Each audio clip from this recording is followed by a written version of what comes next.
Good morning student. आज हम कक्षा 10वीं से विषय हिंदी और उप विषय हमारा हिंदी की सीरीज पाठ्य पुस्तक से कविता नंबर 5 उत्साह। इसके विषय में हमने कल समझ लिया था, विस्तार पूर्वक हम इसको पढ़ चुके हैं। आज हम करेंगे इस कविता के प्रश्न उत्तर। तो देखिए प्रश्न नंबर 1 हमारा, कवि बादल से फुहार रिमझिम या बरसने के स्थान पर गरजने के लिए कहता है। क्यों? हमने जब ये कविता को रीड किया था तो उस पहले की लाइन में लिखा हुआ था बादल गरज, यानी कि बादल तो वैसे तो फुहार रिमझिम बरसते हैं, लेकिन कवि ने उन्हें फुहार रिमझिम या बरसने की जगह पर गरजने के लिए क्यों कहा, इस विषय के बारे में बताना है। देखिए निराला विद्रोही कवि थे, यानी क्रांतिकारी कवि थे। वे समाज में क्रांति के माध्यम से परिवर्तन लाना चाहते थे। वे क्रांति चेतना का आह्वान करने में विश्वास रखते थे, यानी क्रांति को उत्पन्न करने में, क्रांति को लाने में वो विश्वास करते थे। जो ओज और जोश के लिए ही कवि बादलों को गरजने के लिए कहता है, क्योंकि वो समाज में, लोगों में, प्राणियों में ओज और जोश लाना चाहते थे, जोश जिससे कि लोग क्रांति में भाग ले सके। इसलिए यहाँ पर कवि बादलों को गरजने के लिए कह रहा है। फुहार रिमझिम के स्थान पर यहाँ पर कवि गरजने के लिए कह रहा है, क्योंकि कवि समाज में क्रांति लाना चाहता है। और क्रांति कैसे होती है? जब लोगों में जोश होता है। तो इसलिए कवि ने यहाँ पर बादलों को रिमझिम फुहार की बजाय गरजने के लिए कहा है।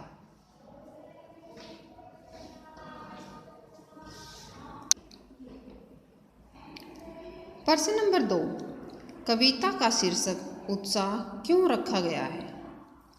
देखिए जो कविता का नाम है, शीर्षक यानी जो कविता का नाम है वो उत्साह क्यों रखा गया है। देखिए उत्तर, यह एक आह्वान गीत है जिसमें कवि ने उत्साहपूर्ण ढंग से अपने प्रगतिवादी स्वर को प्रकट किया है। वह बादलों को गरज गरज कर सारे संसार को नया जीवन प्रदान करने के लिए प्रेरित करता है, जिनके भीतर वज्रपात की शक्ति छिपी हुई है। वे संसार को नई प्रेरणा और जीवन प्रदान करने की क्षमता रखते हैं।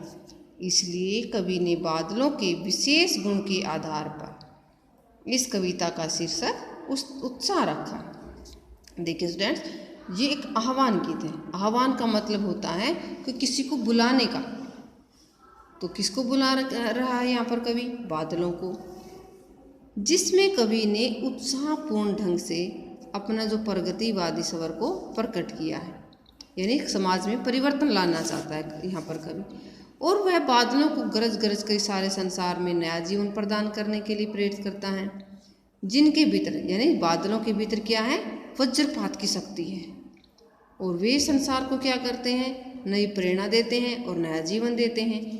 इसलिए बादलों का जो ऐसा गुण है, उसी के आधार पर कवि ने इस कविता का शीर्षक उत्साह रखा है।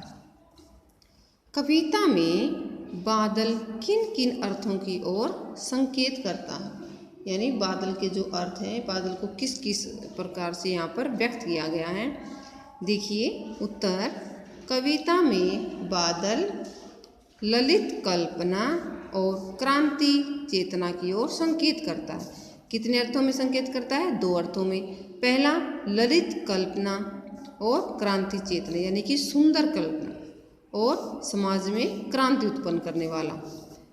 एक तरफ यह पीड़ित प्यासे लोगों की आशाओं और आकांक्षाओं को पूरा करने वाला है, वहीं दूसरी तरफ वह नई कल्पना और नए अंकुर के लिए विध्वंस, विप्लव और क्रांति चेतना की ओर संकेत करता है। यानी पहला तो जो बादल किसका प्रतीक माना है उनको, कि भाई अगर वो बरसेंगे तो जो लोग हैं भूखे प्यासे, जो पीड़ित लोग हैं, वो उनकी प्यास बुझेगी, उनको शीतलता मिलेगी।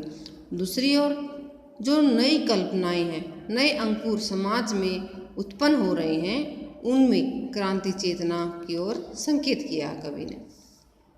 प्रश्न नंबर 4, शब्दों का ऐसा प्रयोग जिसे कविता के किसी खास भाव या दृश्य में ध्वन्यात्मक प्रभाव पैदा हो, नाद सौंदर्य कहलाता है। देखिए यहाँ पर इसने पहले तो बताया कि नाद सौंदर्य होता क्या है। क्या होता है नाद सौंदर्य? शब्दों का ऐसा प्रयोग जिससे कविता के किसी खास भाव या दृश्य में ध्वन्यात्मक यानी गूंज साउंड उत्पन्न होती है, वो नाद सौंदर्य कहलाता है।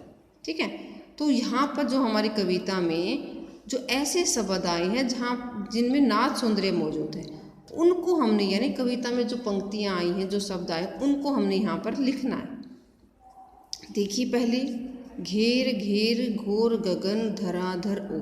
देखिए घ ग ध की गूंज आ रही है ना, साउंड आ रही है, तो यहाँ पर नाद सौंदर्य है। ललित ललित काले घुंघराले, ल ल की ध्वनि है यहाँ पर। विद्युत छवि उर्मे कवि नवजीवन वाले, यहाँ पर ज़्यादातर किसकी साउंड आ रही है? यहाँ पर व की। विकल विकल उन्मन उन्मन, यानी देखिए साउंड बिल्कुल सेम है, यहाँ पर एक समान है, तो इसलिए यहाँ पर नाद सौंदर्य है। आपने इन प्रश्न उत्तरों को अपने फेयर कॉपी पर लिखना है और उसके बाद इनको अच्छे से याद करना है।